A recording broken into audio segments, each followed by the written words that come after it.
Class 11th के हमारे सभी विद्यार्थियों का एनुअल एग्जाम बहुत ही नजदीक है और 18 फरवरी के दिन एग्जाम है, समय कम है और अभी तक आपने कुछ भी नहीं पढ़ा है तो ये दावा करता हूं कि आप इस पेपर को सोल्व करके जाओगे तो आप अच्छा स्कोर कर पाओगे। केवल पास ही ना होगे, फर्स्ट डिवीजन से पास होगे, 60% तक आपकी बन जाएगी आराम से। यानी कि 70-80 नंबर का या 70 नंबर का आपका पेपर है, जैसे रसायन शास्त्र का 70 का है, हिंदी का 80 का है, तो सबको मिलाकर आपकी परसेंटेज कितनी बनेगी? 60% से फर्स्ट डिवीजन से आराम से पास होगे। ठीक है, घबराने की जरूरत नहीं, मैं सारी चीजें आपको कवर करा दूंगा। चैनल पर एक्टिव रहेगा, जो चीजें आती है बस प्रॉपर ढंग से आपको तैयार करो, बाकी मेरी जवाबदारी आपको अच्छे नंबर दिलाने की। ये एक ही पेपर करोगे जिसमें आप आराम से 40 से 45 नंबर कवर कर पाओगे। एक आदर्श गैस के समतापी प्रसार में डेल ई और इक्वल होता है 0। फ्रीडल क्रॉफ्ट अभिक्रिया में उत्प्रेरक प्रयुक्त होता है। फ्रीडल क्रॉफ्ट अभिक्रिया जो है ना, उसमें उत्प्रेरक किस रूप में प्रयुक्त हो रहा है? तो निर्जल AlCl3 में 10 मोल जल होता है। 10 मोल जो जल होता है वो कितना होता है? 180 ग्राम। अत्यधिक विद्युत ऋणी तत्व के आखिरी कक्ष की इलेक्ट्रॉनिक संरचना। अत्यधिक विद्युत ऋणी तत्व के आखिरी कक्ष की इलेक्ट्रॉनिक जो संरचना है वो है NS2 NP5। ये रहेगा। एनटीपी पर 0.1 मोल गैस का आयतन होगा। एनटीपी पर 0.1 मोल गैस का आयतन होगा तो 22.4। आधुनिक आवर्त सारणी में कितने वर्ग हैं? आधुनिक आवर्त सारणी में है बेटा 18 वर्ग। कितने? 18। चलिए यहां से अपना बी ऑप्शन राइट है। दूसरे के अंतर्गत अपना जो है वो ए है। तीसरे में आपको भरना है यहाँ पर 180 ग्राम से। चौथा हो जाएगा NH2 NP5। पांचवे के अंतर्गत आपका जाएगा यहाँ पर 22.4 और यहाँ पर 8 हो गया। तत्वों के रासायनिक गुण उनके निर्देश पर निर्भर करते हैं, परमाणु संरचना पर।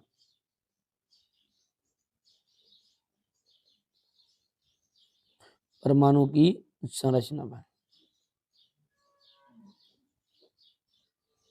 ठीक है। तत्वों के रासायनिक गुण उनके परमाणु की संरचना पर निर्भर करते हैं। डी ब्लॉक के तत्व, डी ब्लॉक के जो तत्व है वो संक्रमण तत्व कहलाते हैं। संक्रमण तत्व। दहन उष्मा है। दहन उष्मा का मान सदैव ऋणात्मक होता है। दहन उष्मा का मान जो होता है वो कैसा होता है? ऋणात्मक होता है। प्रक्रम जो तापरोधी होता है, प्रक्रम जो तापरोधी होता है वो क्या कहलाता है? तो रुद्रोष्म कहलाता है।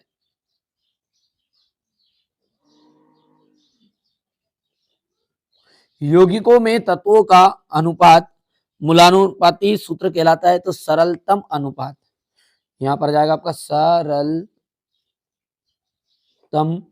अनुपात मूलानुपाती सूत्र कहलाता है। पेपर क्रोमेटोग्राफी वितरण नियम पर आधारित है।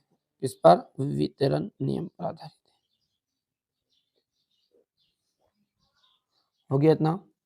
चलिए यहां से अपन इंग्लिश मीडियम वाले बच्चों के लिए देखेंगे। ये रहेगा आपका इतना। हो गया।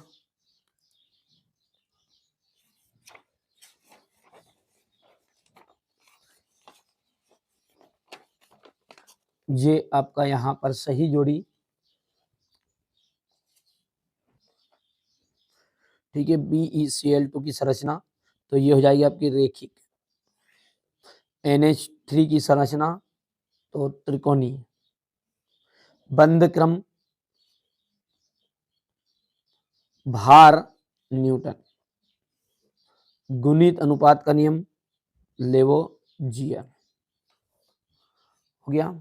ये यहां से अपना 4 5 1 2 3। चलिए न्यूक्लियोफाइल की प्रगति बताइए। न्यूक्लियोफाइल की प्रगति थी ऋण आवेशित।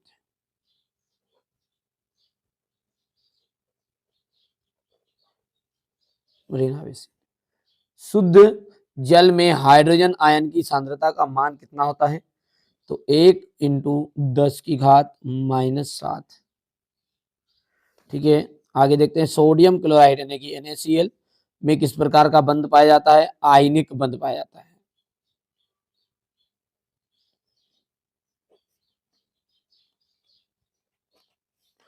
BF3 अणु का द्विध्रुव आघूर्ण होता है 0। एल्किल हैलाइड व सोडियम से एल्केन बनाने के लिए प्रयुक्त अभिक्रिया का नाम लिखिए। ऊर्ज अभिक्रिया।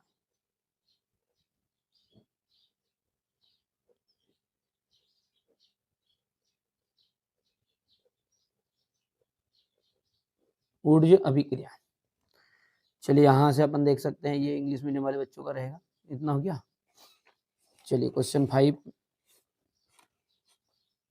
एवोगैड्रो की संख्या, ये आपका ट्रू है। SPDF कक्ष होते हैं, असत्य है। बेरियम और मैग्नीशियम विकर्ण संबंध दर्शाते हैं, तो असत्य रहेगा। एक अम्ल व क्षार की उदासीनीकरण उष्मा सदैव स्थिर रहती है, तो ये सत्य रहेगा आपका। उत्क्रमणी प्रक्रम के लिए निकाय परिवेश इज इक्वल टू 0, तो ये सत्य है, तो बिल्कुल सत्य बात रहेगी। और NF3 में N ऑक्सीकरण संख्या 3 है, तो ये आपका सत्य रहेगा। हो गया, ये आपका ट्रू, ये आपका ट्रू, फॉल्स, फॉल्स, चौथा ट्रू, पांचवा ट्रू, छठा ट्रू आपका है। हो गया इतना। चलिए, एवोगैड्रो नियम क्या है? गुणित अनुपात का नियम बताइए। गेलुसाक का गैस आयतन संबंधी नियम लिख लेना है। मोलरता और मोललता में अंतर। अब बाहु का नियम बताना है। ये N+I नहीं है, ये N+L है। N+L का रूल। P ब्लॉक के तत्व इनके मुख्य लक्षण में लिखिए। ठीक है, परमाणु का तथा आयनिक त्रिज्या को समझाइए। हाइड्रोजन बंध से आप क्या समझते हैं? अनुनाद से आप क्या समझते हैं? हेनरी का नियम लिखना है। समायन प्रभाव क्या है समझाइए। कार्बनिक यौगिक तथा कार्बन में हाइड्रोजन का परीक्षण किस प्रकार करते हैं? Benzaldehyde, acetone, ethyl acetate. हो गया। समझाती श्रेणी किसे कहते हैं? इसकी विशेषता बतानी है। प्रेरक प्रभाव किसे कहते हैं? लवण सेतु क्या है? इसके 2 कार्य। विद्युत रासायनिक श्रेणी के प्रमुख उपयोग। डेनियल सेल का नामांकित चित्र बनाकर संक्षिप्त बनाना है। प्रेरक प्रभाव, पेपर फोटोग्रामी का सिद्धांत समझाइए। ये क्वेश्चन नंबर 16। ये आपका क्वेश्चन नंबर 17 रहेगा इस टाइप से। और बोर का सिद्धांत, बोर सिद्धांत के मुख्य दोष, कक्ष और कक्षक में अंतर, डी ब्रोगली की संकल्पना, क्वांटम संख्या क्या है, क्वांटम संख्या कितने प्रकार की होती है, स्थिरता पर सिद्ध कीजिए। और यहाँ पर देख सकते हैं ये हो गया।